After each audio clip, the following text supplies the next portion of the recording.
আসসালামু আলাইকুম সুপ্রিয় ষষ্ঠ শ্রেণীর শিক্ষার্থীরা, কেমন আছো তোমরা? আশা করি অনেক ভালো আছো। ম্যাথ কমপ্লেক্স ইউটিউব চ্যানেলের আরও একটি নতুন ভিডিওতে তোমাদের সবাইকে স্বাগত। আজকের ভিডিওতে আমরা অনুশীলনী 1.3 এর 1 নম্বর যে প্রশ্নগুলো রয়েছে সেই প্রশ্নগুলোর সমাধান করব। তো ভিডিও শুরু করার আগে বলে রাখি, যারা এখন আমাদের চ্যানেলটি সাবস্ক্রাইব করোনি অবশ্যই সাবস্ক্রাইব করে নিতে পারো। 1 নম্বর প্রশ্ন, মৌলিক গুণনীয়কের সাহায্যে গসাগু নির্ণয় করো। মৌলিক গুণনীয়কের সাহায্যে আমাদেরকে গসাগু নির্ণয় করতে হবে। তাহলে চলো এই প্রশ্নের সমাধানে চলে যাই।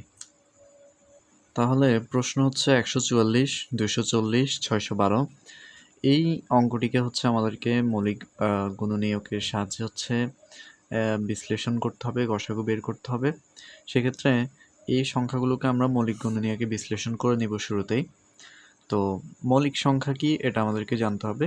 যে সকল সংখ্যার গুণনীয়ক শুধুমাত্র 1 এবং ওই সংখ্যা নিজেই, সেটা কি মৌলিক সংখ্যা। যেমন আমি যদি একটা উদাহরণ দিই, সেক্ষেত্রে 5 একটা মৌলিক সংখ্যা।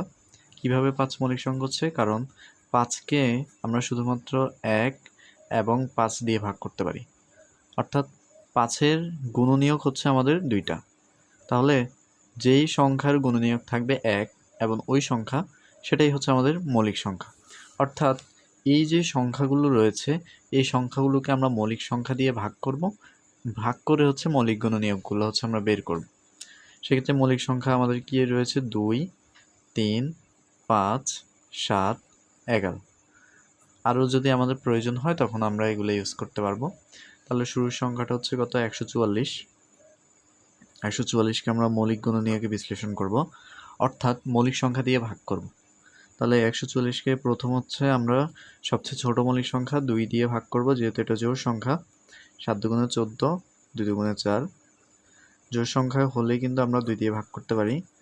3 দুগুণে 6, 6 দুগুণে 12। আবার 36কে যদি আমরা 2 দিয়ে ভাগ করি, 2 একে 2, 8 দুগুণে 16। 18কে 2 দিয়ে ভাগ করলে কত পাচ্ছি? 9 দুগুণে 18। 9কে যদি ভাগ করি তাহলে পাবো 3 তিরিকা 9। তাহলে আমরা কি পেলাম? 144কে মৌলিক গুণনীয়কে বিশ্লেষণ করে নিলাম। ঠিক একইভাবে বাকি যে 2টা সংখ্যা রয়েছে, সেই 2টা সংখ্যাকেও আমরা কি করব? মৌলিক গুণনীয়কের সাহায্যে বিশ্লেষণ করব। ওকে, তাহলে 2, 2 একে 2, 2 দুগুণে 4, 0। 2 জোড় সংখ্যা, 6 দুগুণে 12, 0। জোড় সংখ্যা যখন আসবে তখন আমরা 2 দিয়ে ভাগ করতে থাকবো। তাহলে 3 দুগুণ 6, 0, 2, 15 দুগুণ 30, 3 5 আমাদের কত? 15। 2 দিয়ে যখন যাবে না তখন আমরা দেখব যে 3 দিয়ে যায় কিনা।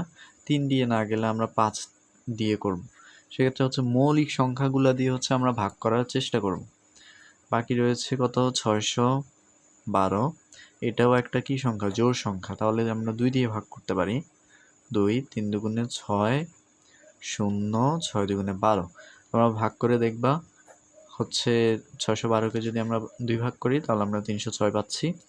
আবার এটাকে আমরা 2 ভাগ করব, সেক্ষেত্রে 2 একে 2, 1 0, 5 দুগুণে 10, 3 দুগুণে 6, 153। এখন 153 একটা বিজোড় সংখ্যা। সেক্ষেত্রে আমরা 153 কিন্তু 2 দিয়ে ভাগ করতে পারি না। তো কত দিয়ে ভাগ করব? আমরা দেখি এটা 3 দিয়ে ভাগ যায় কিনা। সেক্ষেত্রে আমরা এই অঙ্কগুলোর যোগফল বের করতে পারি। 5, 3, 8, 8 একে 9। আমরা বিভাজ্যতা শিখে আসছি যে কোনো সংখ্যার অঙ্কগুলোর যোগফল যদি 3 দ্বারা বিভাজ্য হয় তাহলে ওই সংখ্যাটা 3 দ্বারা বিভাজ্য।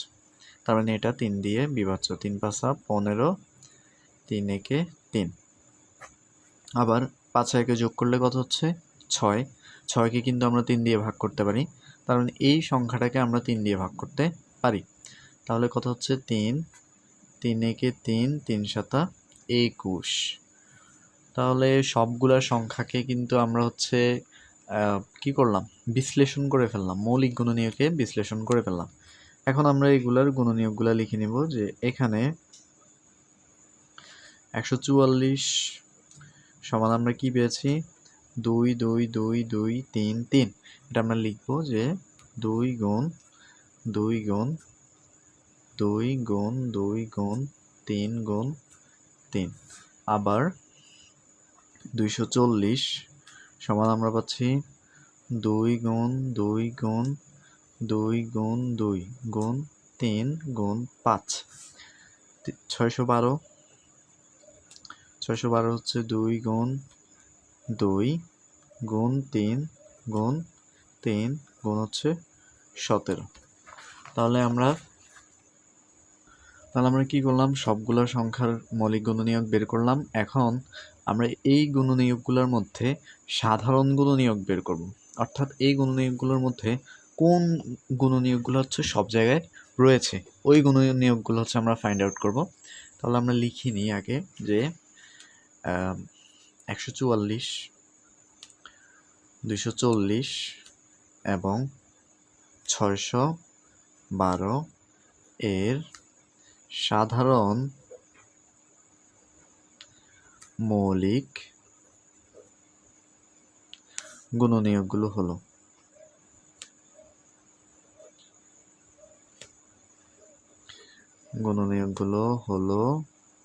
দেখো, এই দুইটা কিন্তু সব জায়গায় রয়েছে, আবার এই 2 সব জায়গায় রয়েছে, কিন্তু এরপরে যে 2 এটা কিন্তু এই 2 জায়গায় রয়েছে কিন্তু বাকি জায়গাগুলোতে নেই। সেক্ষেত্রে আমরা কয়টা 2 নিতে পারি? 2 গুণ 2।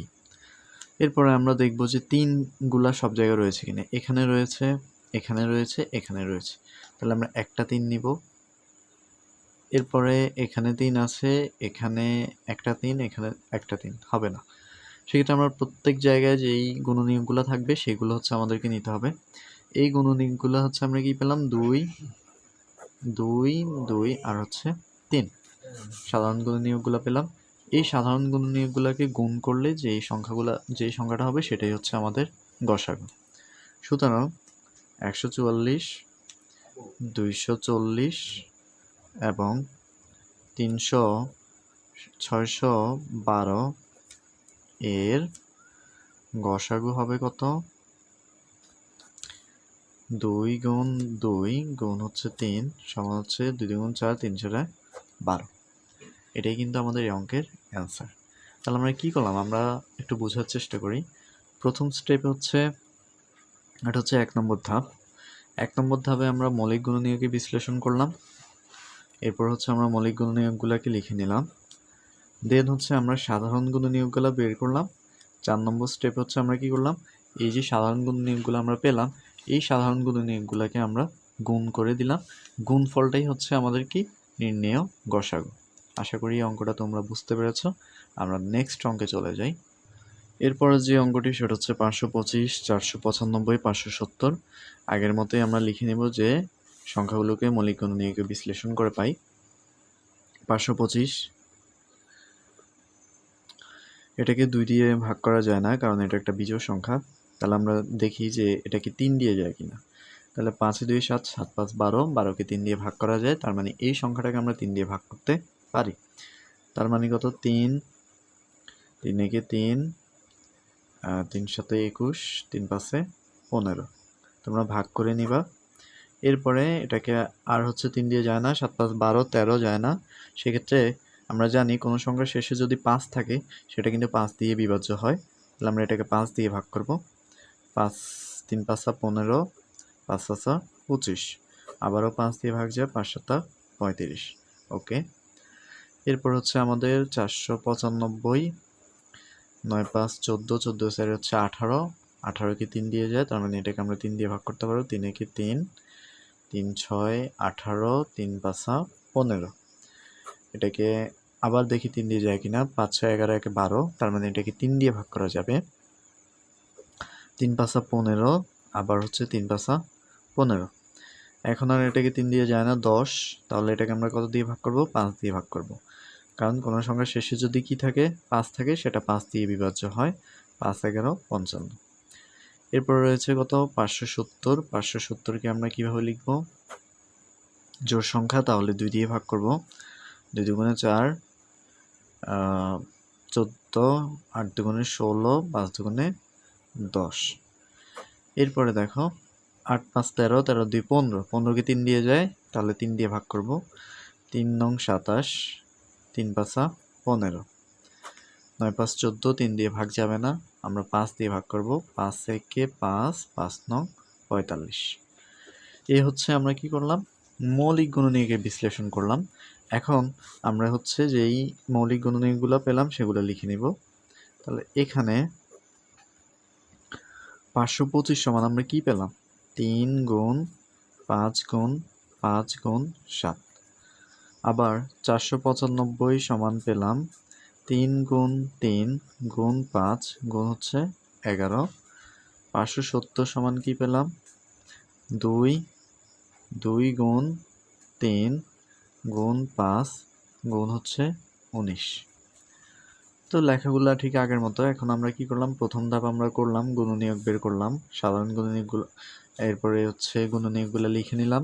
এখন আমরা কি করব, সাধারণ গুণনীয়কগুলো এখানে লিখব, যে 525, 495 এবং 570। তাহলে সাধারণ গুণনীয়ক হচ্ছে কত, এখানে 3 রয়েছে, এখানে 3 রয়েছে, এখানেও 3 রয়েছে, তাহলে 3। এরপর হচ্ছে এখানে 5 রয়েছে, এখানে 5 রয়েছে, এখানে 5। বাকি যে সংখ্যাগুলো এগুলো কিন্তু সব জায়গায় মিলতেছে না, সেক্ষেত্রে আমরা সাধারণ গুণনীয়ক পেলাম কত, 3 আর হচ্ছে 5। তাহলে এই দুইটা সংখ্যাকে গুণ করলে যেটা হবে সেটাই কিন্তু আমাদের লসাগু। তাহলে কত হচ্ছে লসাগু, 3 5 15। আশা করি এটাও তোমরা বুঝতে পেরেছো। তাহলে আমাদের যে শেষ অঙ্কটি রয়েছে, এখন আমরা সেই অঙ্কটি দেখব। তাহলে শেষের অঙ্কটি হচ্ছে 2666 আর হচ্ছে 9699। তাহলে 2666 এবং 9999কে মৌলিক গুণনীয়কে বিশ্লেষণ করে আমরা কি পাচ্ছি, এই যে 2 দিয়ে ভাগ করলে হচ্ছে 1333। এরপর হচ্ছে আমাদের কত দিয়ে ভাগ যাবে, 33 দিয়ে ভাগ যাবে। 31 দিয়ে যদি ভাগ যাবে, 31 দিয়ে যদি আমরা ভাগ করি তাহলে আমাদের অ্যান্সার হচ্ছে কত, 43। মৌলিক গুণনীয়কে বিশ্লেষণ করা শেষ। এরপরে 9699কে 3 দিয়ে ভাগ করলে হচ্ছে 3233। এটাকে যদি আবার আমরা 53 দিয়ে ভাগ করি তাহলে কত হচ্ছে, 61। তাহলে 53 মৌলিক সংখ্যা, 61ও কিন্তু মৌলিক সংখ্যা। এরপর আমাদের কাজ হচ্ছে মৌলিক গুণনীয়কগুলো হচ্ছে আমরা লিখে নিলাম। এই যে 2666 সমান কি পেলাম, 2 গুণ 31 গুণ 43। আর হচ্ছে আমাদের 9699 সমান হচ্ছে 3 গুণ 53 গুণ 61। এখন আমাদের লেখাগুলা হচ্ছে লিখার পালা। দেখো, সেক্ষেত্রে আমরা লেখাগুলা লিখে নেব, যে 2666 এবং 9699 এর সাধারণ এর কি নেই, কোনো, দেখো এখানে কিন্তু কোনো সাধারণ গুণনীয়ক আমাদের নেই, অর্থাৎ 2 কিন্তু যদি এখানে থাকতো তাহলে সেটা আমাদের সাধারণ গুণনীয়ক হতো। 3 যদি থাকতো হয়তো, কিন্তু এখানে কোনোটা কিন্তু কোনোটার সাথে মিলছে না, সেক্ষেত্রে আমাদের কোনো কি নেই, সাধারণ গুণনীয়ক নেই। কারণ প্রশ্ন, যদি সাধারণ গুণনীয়ক না থাকে তখন আমাদের গসাগুটা কত হবে, তো একটু পরে আমরা সেটা দেখব। সাধারণ গুণনীয়ক হচ্ছে আমাদের নেই, অর্থাৎ আমাদের এই যে দুইটা সংখ্যা, এই দুইটা সংখ্যা কিন্তু আমাদের কি পরস্পর সহমৌলিক। তো সহমৌলিক কি এটা তোমরা অবশ্যই জানো।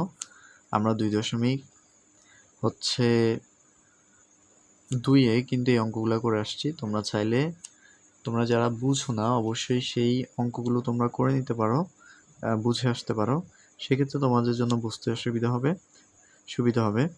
দেখো সহমৌলিক হচ্ছে, আমি বলে রাখি যে যদি সাধারণ গুণনীয়ক না থাকে, অর্থাৎ সাধারণ গুণনীয়ক যদি কি থাকে, 1 থাকে, তখন হচ্ছে সেটা সহমৌলিক হয়। তাহলে এখানে কোনো সাধারণ গুণনীয়ক নাই, তার মানে এটা একটা সহমৌলিক সংখ্যা। সেক্ষেত্রে আমাদের গসাগু হবে 2666 ও 9699 এর গসাগু। যদি কোনো সাধারণ গুণনীয়ক না থাকে সেক্ষেত্রে আমাদের গসাগু হবে কত, 1। এগুলো কিন্তু তোমাদের নৈমিত্তিক আকারে আসতে পারে, যে যদি কোনো সংখ্যার কোনো সাধারণ গুণনীয়ক না থাকে সেক্ষেত্রে গসাগু কত হবে, আমরা বলবো যে গসাগু হচ্ছে 1। তো এই ছিল আমাদের 3টা অঙ্ক। আশা করি তোমরা বুঝতে পেরেছো। যদি বুঝতে পারো, ভালো লাগে ভিডিও, অবশ্যই আমাদের চ্যানেলটি সাবস্ক্রাইব করে রাখতে পারো। তো দেখা হচ্ছে নতুন কোনো ভিডিওতে। টিল দেন সবাই ভালো থাকো, সুস্থ থাকো।